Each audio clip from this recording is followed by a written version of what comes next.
بسم اللہ الرحمن الرحیم۔ مصر کی حکومت سنبھالنے کے بعد حضرت یوسف علیہ السلام نے نہایت ہی حکمت عملی سے کام لیا، جس سے اناج کی پیداوار میں بڑے پیمانے پہ اضافہ ہوا۔ اناج کے استعمال میں احتیاط اور کفایت شمالی سے کام لیا گیا، اور قحط کے دنوں میں ذخیرہ کیے ہوئے اناج کو خود اپنی نگرانی میں عوام میں مفت تقسیم کروائی۔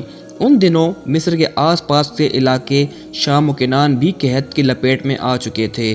ان دنوں حضرت یوسف کی فیاضی اور رحم دلی دور دور کے شہروں میں پھیلی ہوئی تھی، لہٰذا دوسرے علاقوں سے لوگ گندم خریدنے مصر آتے تھے، کیونکہ اس وقت صرف ایک مصر ہی ایک ایسا شہر تھا جہاں اناج کی کوئی کمی نہیں تھی۔ ان دنوں حضرت یعقوب علیہ السلام اپنے 11 بیٹوں اور پورے خاندان سمیت کنعان میں موجود تھے، اور یہ لوگ بھی گندم کی کمی کا شکار تھے۔ لہٰذا حضرت یعقوب نے اپنے بیٹوں سے کہا کہ تم بھی مصر جا کر اس رحم دل بادشاہ سے گندم لے کر آؤ۔ پھر حضرت یعقوب کے 10 بیٹے گندم لینے کے لیے مصر روانہ ہوئے، لیکن بنیامین جو حضرت یوسف علیہ السلام کے سگے بھائی اور تمام بھائیوں میں سب سے چھوٹے تھے، انہیں حضرت یعقوب نے مصر جانے سے منع کیا۔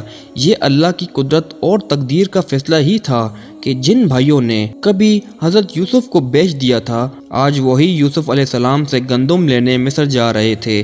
جب یہ بھائی مصر پہنچے تو بادشاہ کے محل میں گندم لینے گئے، جہاں حضرت یوسف علیہ السلام شان و شوکت کے ساتھ اپنے تخت پر بیٹھے تھے۔ آپ کے بھائیوں نے آپ کو نہ پہچانا، لیکن حضرت یوسف نے اپنے بھائیوں کو پہچان لیا۔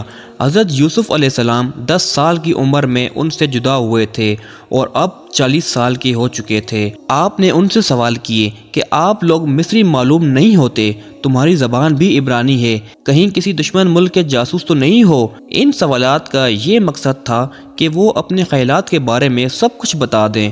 بھائیوں میں سے ایک نے بتایا کہ وہ نبی زادے ہیں، حضرت یعقوب علیہ السلام کی اولاد ہیں۔ انہوں نے کہا کہ ہم 12 بھائی تھے، ایک بھائی کو بچپن میں بھیڑیا کھا گیا، جس کے غم میں ہمارے والد نابینا ہو چکے ہیں۔ ایک چھوٹا بھائی بھی ہے جس کو والد کی دیکھ بھال کے لیے کنعان چھوڑ کر آئے ہیں۔ حضرت یوسف علیہ السلام نے انہیں ڈھیر ساری گندم دے کر رخصت کیا، اور جاتے ہوئے فرمایا کہ آئندہ اپنے چھوٹے بھائی کو بھی ساتھ لانا، اگر تم اسے لے کر نہیں آئے تو پھر گندم نہیں ملے گی۔ بھائی خوشی خوشی کنعان واپس چلے گئے۔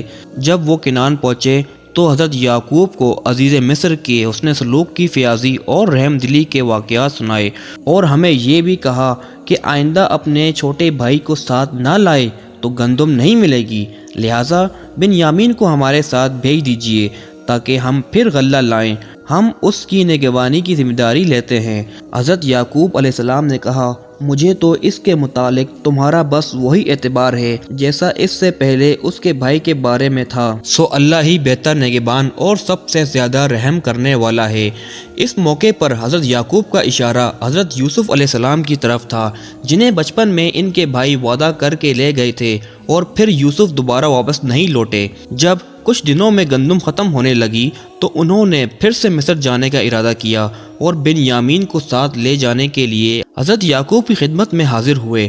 لہٰذا حضرت یعقوب نے کہا، میں تو اسے ہرگز تمہارے ساتھ نہیں بھیجوں گا جب تک تم اللہ کی قسم کھا کر مجھے قول و قرار نہ دو کہ اسے میرے پاس صحیح اور سلامت لے آؤ گے۔ جب انہوں نے اللہ کی قسم کھا کر قول دیا تو آپ نے بنیامین کو لے جانے کی اجازت دے دی۔ چنانچہ یہ سب بھائی بنیامین کو ساتھ لے کر عزیز مصر کے دربار میں پہنچ گئے۔ جب یوسف علیہ السلام نے اپنے سگے بھائی بنیامین کو دیکھا تو انہیں فوراً پہچان لیا، اور پھر تنہائی میں حضرت یوسف علیہ السلام نے ان سے ملاقات کی اور انہیں حقیقت بتائی کہ میں یوسف ہوں۔ حضرت یوسف نے بنیامین سمیت سب بھائیوں کا اناج ان کے اونٹوں پر لدوا دیا، اور وہ خوشی خوشی کنعان کی طرف جانے لگے۔ حضرت یوسف نے اپنا پانی کا پیالہ بنیامین کے سامان میں رکھ دیا۔ پھر ایک آواز دینے والے نے پکار کر کہا کہ ایک قافلے والو، تم تو چور ہو۔ تو انہوں نے کہا، تمہاری کیا چیز چوری ہوئی ہے؟ وہ بولا، عزیز مصر کا پیالہ چوری ہوا ہے۔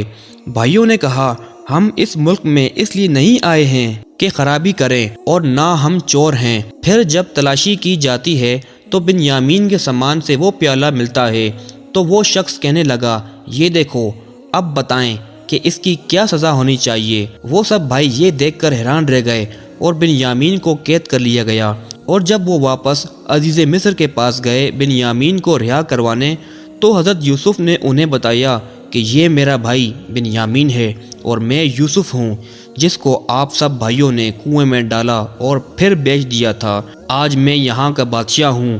وہ سب بھائی بہت پچھتائے اور یوسف سے معافی مانگنے لگے، تو حضرت یوسف علیہ السلام نے اپنے تمام بھائیوں کو معاف کر دیا۔